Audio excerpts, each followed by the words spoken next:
So, welcome everybody. My name is Mike Foster. I'm one of the historians here at Lake Mills American Legion Post 67. And we're going to start up a new segment here. We're calling it Veterans Voices. What are we doing this for? Well, everybody has a story. Everybody loves to tell a story. Everybody loves to hear a story. And these are stories coming from your local veterans about their service. So you could share the highs, lows, and all the other times that they've had in the service with them. And it gives you a chance to get to know us as Legionnaires and as community members. So we're always looking for more volunteers to come on. And with no further ado, let's get this thing started. So my first interview is going to be our commander for the Post 67, Steve Cabral. Now, Steve was a Coast Guard veteran, and you retired from the Coast Guard, correct? 31 years. That's awesome. 31 years. That's a long, long time to serve and be on the front lines. Now, I know for a fact that, all services work hard. Doesn't matter what service you're in, you're going to work hard. You're always at, the edge of the spear. You always have danger. Coast Guard actually has a full-time job, drug interdiction and things like that most people don't know about. And maybe Steve will touch on a little bit of that today because they're out there on the front lines every single day, whereas some of the folks like myself and the Marines, we may be safe in base, but these guys have a job that they do every single day out there. I always like to tell this story. There is Coasties that have the Medal of Honor. Yep. One in particular, he actually brought the Marines ashore on Guadalcanal. He saved hundreds of Marines, and he was touted as one of the Marines' heroes for the stuff he did during those battles. So Coast Guard's it's not a slouch like some people think. That's right. I think you're right up there, even above the Navy, just because you do get out there and mess with the bad people every single day. So anyway, let's talk a little bit about a reflection on his duty and your legacy. So Okay. My first question is, can you share a bit about your background and what motivated you to join the military? Well, when I was 17, getting ready to turn 18, living in Oklahoma, I didn't want to go to school. I had several opportunities to go play college football. I just couldn't see myself trying to tackle people that were bigger than me. So my goal was to go in the service. Not necessarily the Coast Guard. I actually was going to go into the Air Force. But my father, who was a 22-year Coast Guard veteran, kind of talked me out of it, and I ended up in the Coast Guard. It was just, my goal was to stay in for 4 years, get out, and go back to school, get my degree. But 4 years turned into 8 years, 8 years turned into 16, and before I knew it, I had over 20 years in. And I can honestly say I never had a bad job. I really love what I did in the Coast Guard. They say if you love your job, you just keep on doing it. And that's kind of what I did. Yeah, that's awesome. I hear that story quite a bit from a lot of folks too. And I've heard folks that get out after 4 years, a couple of years down the road, they really regret it. They do. They realize that they had a really great time, and there's no replicating it in the civilian world. So good on you for staying that long.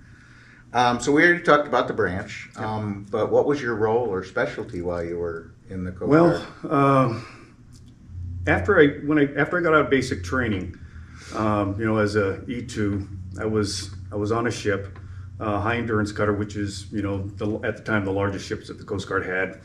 On there we did search, rescue, drug interdiction, you name it, we did it. Yeah. The ship that I was on was so old. It was built in 1936, still had the wooden decks, and it was actually one of the flagships for D-Day. So I mean, it's just the history that they had behind these Coast Guard cutters were pretty spectacular. They only built 6 of them. One got sunk by a German U-boat, and then the ship I was on and another one sunk a German U-boat by ramming it. Oh, So I mean, the history behind it, because they were so old, was just incredible. Because I love, learning about history. Sure. At a young time in my career, as soon as I'm 84, I was already qualified to drive Coast Guard rescue boats. And me coming from Oklahoma, getting to drive a $250,000 boat as a young, 23, 24-year-old kid, and I was the oldest one on the boat. We send people out into harm's way all the time, but with the training that you get, it does. I don't want to say it comes repetitive, because you never want to get in that ease comfort zone. That's when things happen. But I love driving boats. I first got qualified up in Portland, Maine. I ended up getting transferred out to Washington State in the Pacific Northwest at a place called Cape Disappointment, where the mouth of the Columbia River meets the Pacific Ocean, and it's noted for being the graveyard of the Pacific. And the shipwrecks go back to the 1700s. And people say Cape Disappointment, was it really that bad? Well, the Coast Guard also operates what's called the National Motor Lifeboat School, and that's where they teach Coast Guard boat coxswains from all over the United States. Not only them, but they have Navy people go to that school. We've had coxswains from other countries come to that school, just because it's a good training ground, because of the Columbia River Bar is so big, and you can do some training in there. While I was out there, I qualified as a Coast Guard surfman, which is the highest qualification you can obtain in the small boat community. It was a great experience, but you kind of move on in your career after that. And that was the first I'd say the first half of my career. I ran Coast Guard boats, did law enforcement, did a lot of fishery patrols. One thing that people don't realize about the Coast Guard is we are a branch of the armed forces. Mm-hmm. And one of the main reasons they keep us separate from that is because of our law enforcement authority. So when I was an E4, a third class petty officer, I was actually qualified as a federal law enforcement officer. Great experience. A lot of people that get that qualification, it transitions so easy into being a police officer, sure. Anything, especially on the federal side, because you have the same type of training that they have. The latter part of my career, I would say the last 15 years, halfway between, I was more in a command cadre position, either as the XO, officer in charge, or the commanding officer. And it was just, I had a great time doing it. I had good crews, and if I could do it all over again, I probably would. Yeah, that's awesome. And I'm glad you explained what the E4 was. I was going to mention that also, because depending on who's watching here, you may not understand that, but that is a first level of NCO. Yep. And, at that young age, being in charge of that much of equipment and that many people, it's a daunting task. And, we appreciate the folks that can do it, and you do it with ease. And that's one reason why most folks that come out of the military can fit into these different leadership roles relatively easy, because they've been given those tasks over and over. The military pushes small unit leadership, and at 18 years old, you could be in charge of 4 or 5 folks' lives, their livelihood, making sure they're clothed, fed, taken care of. So, I appreciate that. And when you run a search and rescue case, and you come across a distressed boater, not only are you responsible for your crew, but you're also responsible for the people that you're assisting. Perfect. And I've seen times where cases don't always go good, and people die. It happens, and the tragedy that it puts on. My experience over the years, what I've seen, it sticks with you for a long time. You never forget it. Yeah, no, and unfortunately, that is one of the jobs that the Coast Guard has. So you guys and gals see that more often than most of the other services, just because you're living it on a day-to-day basis. The rest of us, we're just out there having fun on base. People ask, what's the Coast Guard like?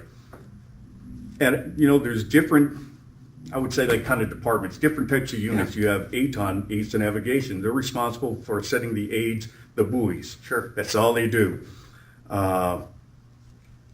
you have shipboard life, they're out to sea like the Navy. And most certainly now, I mean, they're over in Guam, they're all over the world, where we still have a squadron of patrol boats over in the Persian Gulf.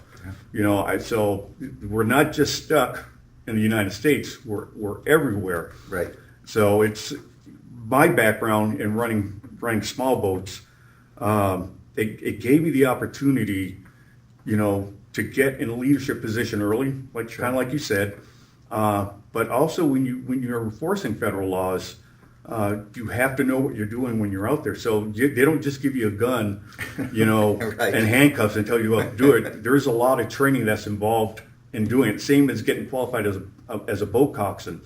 The day that you get out of basic training, you arrive at a station, you go into a 2-week program to be a communication watchstander. And that's like our 911 center. After that, you start in the boat crew program. That might take you 6 months to a year. After that, depending on which rating you're going to go into, in my case, I was a boatswain's mate, so I wanted to drive boats. It took me about 6 months, and then another year after that in heavy weather, and another year after that as a surfman. So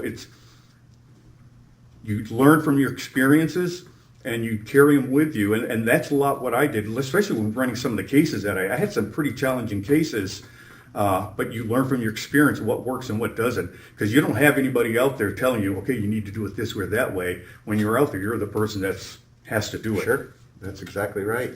But I tell people, the Coast Guard is almost like at a small boat station. It's almost like being at a fire department. Right. The only difference is when the what we call the search and rescue alarm, the SAR alarm, when it goes off in the middle of the night, instead of running and jumping on trucks, we're jumping on boats.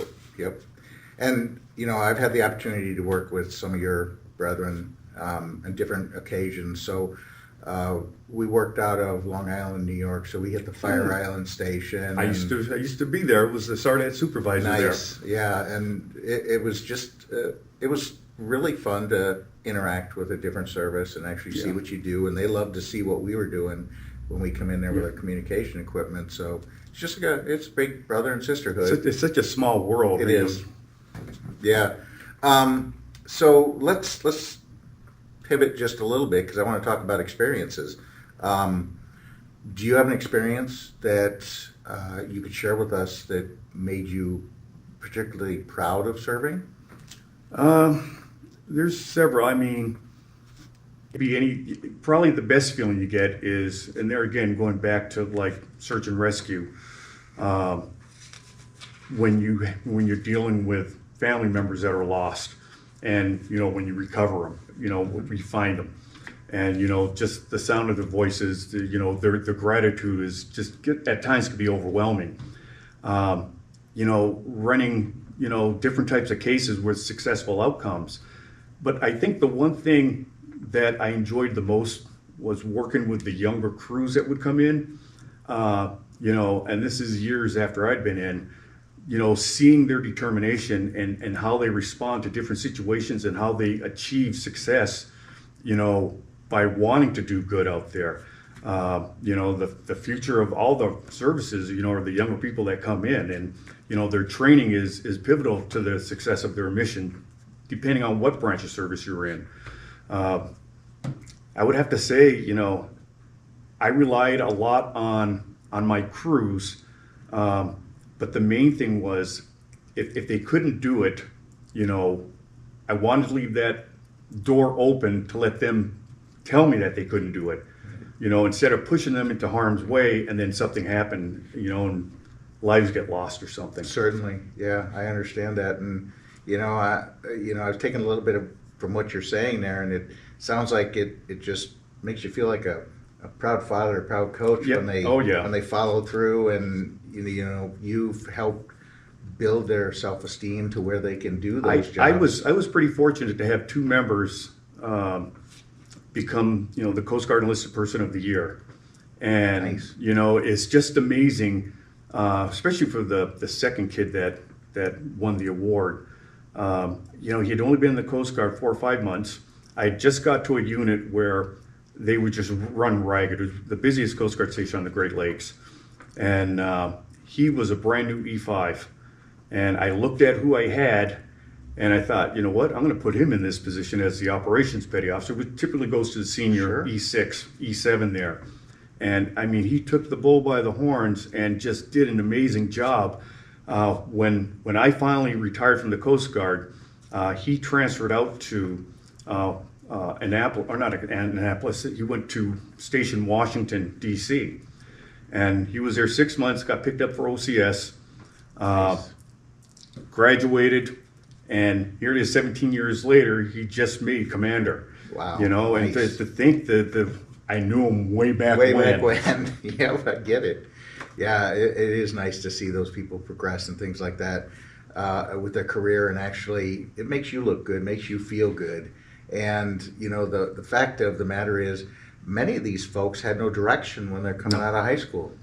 And, you know, getting under good leadership and getting with good people, it gives them a direction and gives them a kick in the shorts Yep. to do something right. So, you know, maybe they could have gone to college, maybe they could have done other things with their lives, Yep. but I would venture to guess that most of those folks that are in that position that have gone from, you know, the lowest of the low all the way up to your commanders and Yep. things like that, they really were directionless, they were rudderless, and even if they had gone to college, they may still have been rudderless after Right. that. Yep. Because there was no direction, there's no guidance, and that's something the military does really well. And Do it really doesn't good matter at what- it. Yep. Right, it doesn't matter which branch it is, you know, you've got that leadership instilled into the small units like I was mentioning earlier. One thing I want to ask you about, because I know that with your police background from the Coast Guard, you could have got a great job if you really wanted to in federal law enforcement. But with your boat driving, Well, it's funny you should ask that because after I had 22 years in, I was going to retire. And I had a job all lined up. I was actually going to be, Dane County Sheriff's Department was hiring me. Not so much for the prison area. They wanted me to be their training officer out on the lakes out there. okay, I jumped at it, you know, because at the time I was a geo bachelor living in Chicago and driving home on weekends when I could. right, And then 9/11 came, and they froze my retirement. And I ended up staying in, so I had to, you know, call Dane County and tell them thank you for the offer, but they wouldn't let me out. But you know, it turned out to be a good thing because I ended up staying in 8 more years, and you know, made CW04, and you know, loved the job that I did. So I don't regret it, don't miss it. You know, it's nice. So the folks that don't know, CWO, CW04, CWOs or WOs are warrant officers. They are the technical experts that usually sit between the senior enlisted ranks and most of the officer ranks. Unfortunately, you go from saluting half of the military to saluting all the military when you go to warrant officer rank, because up and Yeah. down you're saluting no matter what you're doing. Yep. But they're the technical experts. Those are the folks that the captains and colonels come to for answers, and those are the folks that the senior enlisted come to for answers, because they know they have the technical expertise and they're in those positions because they know what they're doing. So yeah, that's I appreciate you talking about that, and I appreciate you sharing a little bit about that. One thing I did want to ask though about is the fact that because you were qualified to drive the boats and stuff like that, what would it have taken you to get a larger vessel captaincy license once you get out? well, I was responsible on an 82-foot Coast Guard patrol boat. To get a license, they would have taken all my underway time, and that would have went to the time required to do it. And then you just take a test, a captain's license test. It's really easy to do when you have that That experience. experience. Having grown up in the Coast Guard, and like I said, my father was in 22 years. Well, 19 of those 22 years, he was at sea. And so we always lived near an ocean. After I got in, you know, and I kind of bounced around in the same units that he was at, it was I was in a seagoing rate, but my background driving small boats prevented me from going out to ships all the time. So I have 5 years sea time to the day, 3 years on a high endurance cutter, and 2 years on a patrol boat. And I tell you, the patrol boat life loved it. 10 people on that crew, and you go out for 2 weeks, you're in for a week. You might be, in for 2 weeks, out for 2 weeks. But when you talk about teamwork and camaraderie, there's no cruise tighter than patrol boat crews, because you're in such small living conditions and you see each other 24 hours a day. But, it gave me so much more experience in learning how to be in command. And that pushed me further to where I finally got certified to be in command. Right. So I loved it. So then, that brings me to the question of, having these different leadership roles. How's that prepared you for life outside of the military right now? How do you handle your challenges using that experience now? Well, it really adapts very easily, especially here in the American Legion. I think I told somebody one day that, being in charge of, or being the person responsible in the American Legion at a post, it's kind of like running a Coast Guard station. There again, the whole fire department thing is, we don't have boats, we don't have trucks to jump on, but it's the same thing. I mean, you got the same type of people, all military background, of course, and, everybody's striving to do a good job. For me personally, using what I've learned in the military to help me, move forward in life, it really taught me. I think the one thing was leadership, and how to treat people. You have some people that can lead and some people that can, and I molded myself after, good mentors, good leaders. I've seen bad leaders, and I thought I would never, want to be like that. Because the most important thing that you have in the service are the people that are working with you. Equipment breaks down, people break down, but as long as you keep your people in good shape and they're doing what they need to do, everything runs smooth. Yeah, I would agree. That's it. I couldn't have said it better myself. Take care of your people, they'll take care of you. Yep. And everything will run like it's a Swiss watch. Exactly. So, we have a lot of youth out there that are lost right now, and they don't know exactly what they're going to do, and some are considering military or whatever the case is.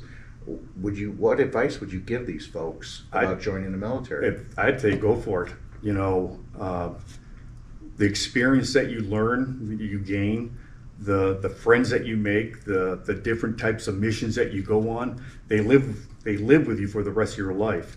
Not all missions are successful. There is some bad times, but even you learn from those also. Sure. Especially nowadays, with it seems like there's wars going on everywhere, people battling here and there. Somebody asked me, why'd you join the Coast Guard?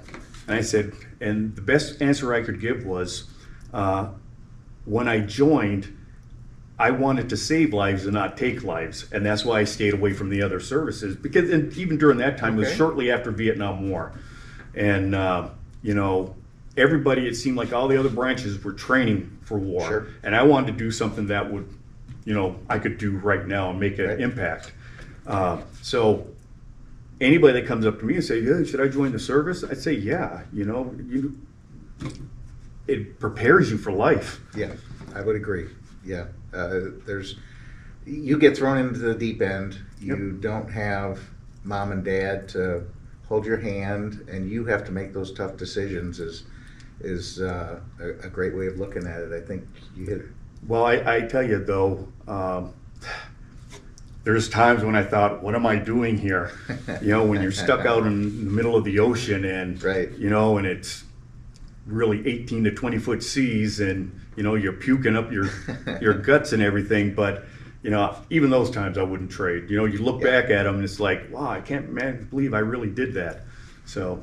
Yeah, those are stories people want to hear. You go through those tough times, but they're learning experiences. They're great experiences. And like you said, you wouldn't change them for anything. You'd do it all over again if you had the chance to go back in history, right? Indeed. Awesome. So, how do you honor or reflect on your time in the military? Do you take time to reflect on what you did and your friends and things like that, or? Well, it's been 17 years since I hung my uniform up, and I still keep in contact with quite a few people. Most people were like people that worked. I don't like to say people worked for me. I like to say people that worked with me.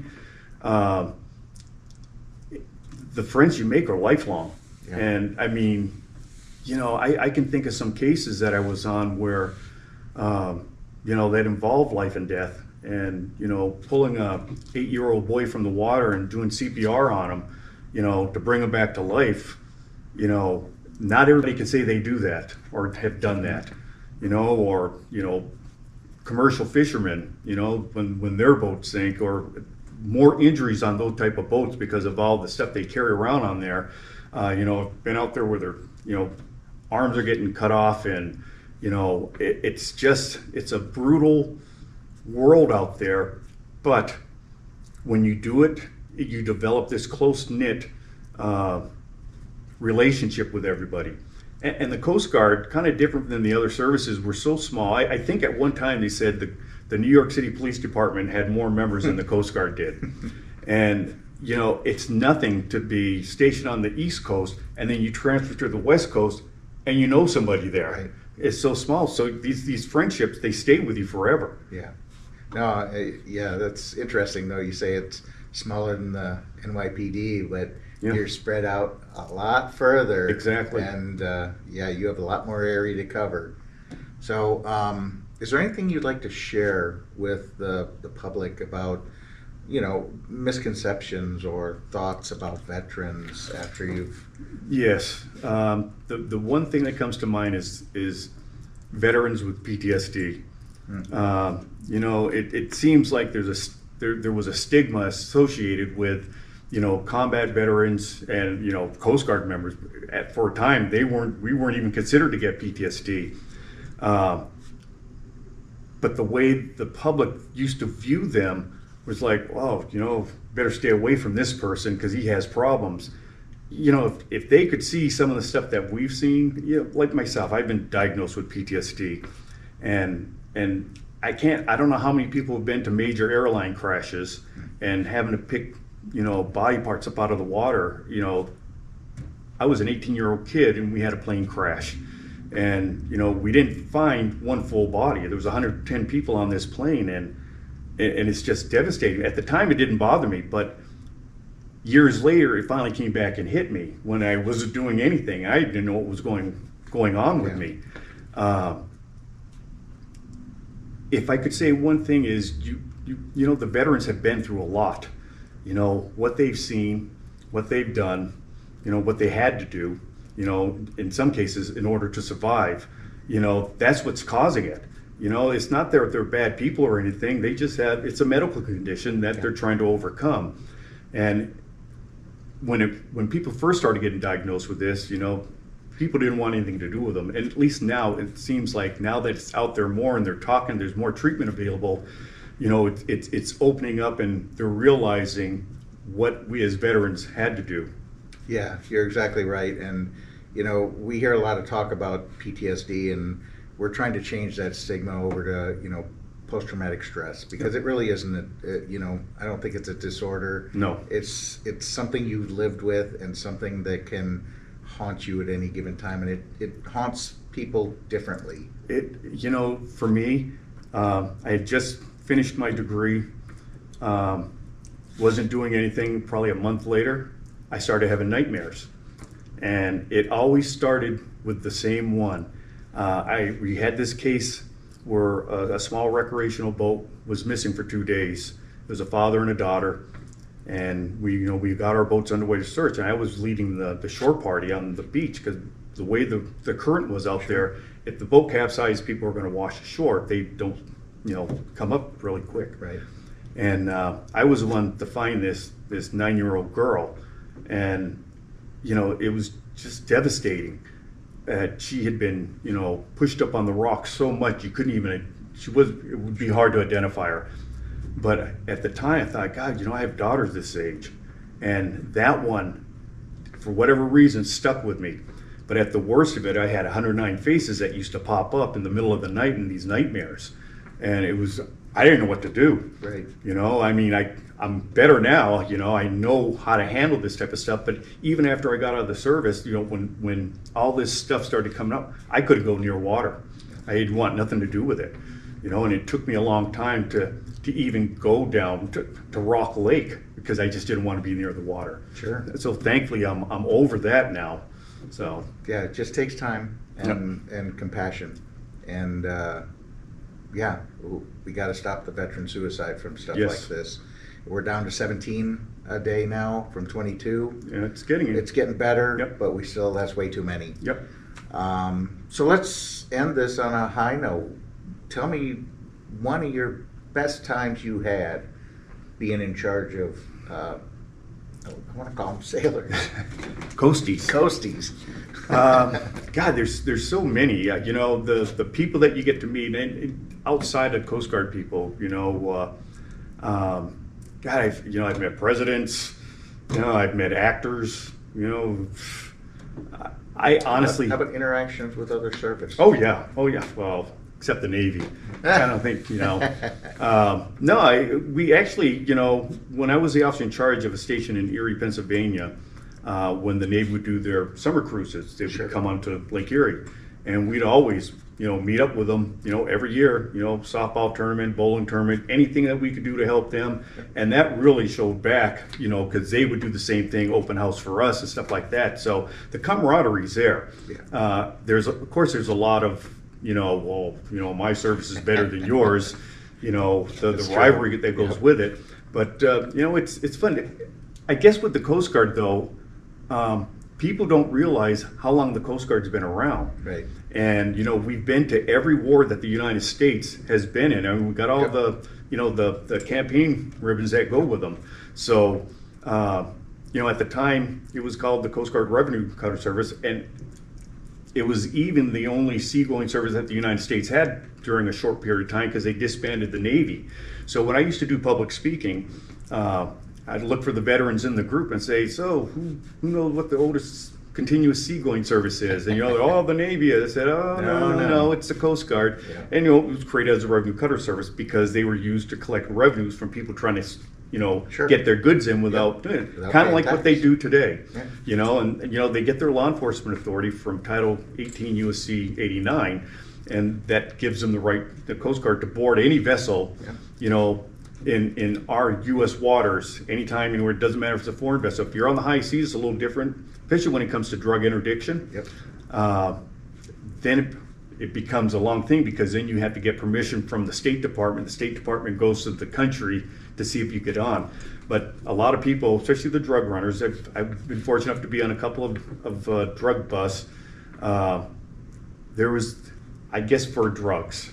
We worked with the DEA and Customs, and there was a boat being loaded down in Colombia, and they were on their way up to Canada, and DEA undercover agents helped load the boat, so we knew what the boat was. By the time they got into our area of operation, the entire boat was painted a different color. They painted over the name on the back, but we knew it was the same boat. Right. So got on board, you know, identified myself, and nobody spoke English. And it was probably about a 210-foot coastal freighter. And I went up to the bridge, talked to the captain, and I said, I need to see your manifest and to see what they were carrying for cargo. We knew they were carrying cocaine, but I want to see. They said that they were carrying wood up to British Columbia, mahogany. So went down the hold, and we knew that they put false compartments in you know, the keel area of the boat. And so we got on there. The crews mustered on the fan or the back of the boat, and we brought our cutting torches up, start moving all the wood, and you could see where the new false compartment was. As soon as we started opening that up, everybody spoke English. You know, and they were blaming the captain on it. And as it was, there was nothing in there, so we had to go into a different part, and we moved that same amount of wood, and then we found where the cocaine was. But, you know, a lot of times when you make those type of busts, they just give up. Sure. You know, at least they did. It's a lot different now, you know, than when I was in. But doing law enforcement was, I really enjoyed doing it. not mainly for, you know, stopping drugs from coming in like that. I like the recreational side of it, because the times that you go out there and you see small kids without life jackets on, Yes. something happens, they're going to lose their kids. And I tell you, the sad part of that story is when you have to tell a mother or father that, you know, their child is deceased or something. It's tough. But, you know, all in all, I'd say, you know, I had a great experience. I would do it all over again. And, you know, as you hit on a little bit earlier, any kids, young people, you know, women and men that want to go in the Coast Guard or any of the branches, you know, they need to go for it. It'll change your life. Yeah, I agree. Well, Steve, I really appreciate it. I thank you for your time. I thank you for your service. I'm glad we got this chance to talk. And this is going to wrap up our first session of Veterans Voices. And, you know, folks, if you're close to Lake Mills, Wisconsin, and you want a post to jump into, think about us down here in Lake Mills and come on down and join us. We're a great post, and we're always looking for members, and we're very active in our community. Things are happening here. Yep. We're really moving forward and getting involved more with the community, you know, and helping the veterans and their families. And we would love to have you come down and join us doing this. Yep. I appreciate it. Thank you very much, Steve. Thank you. Thank you. Thank you. Yep.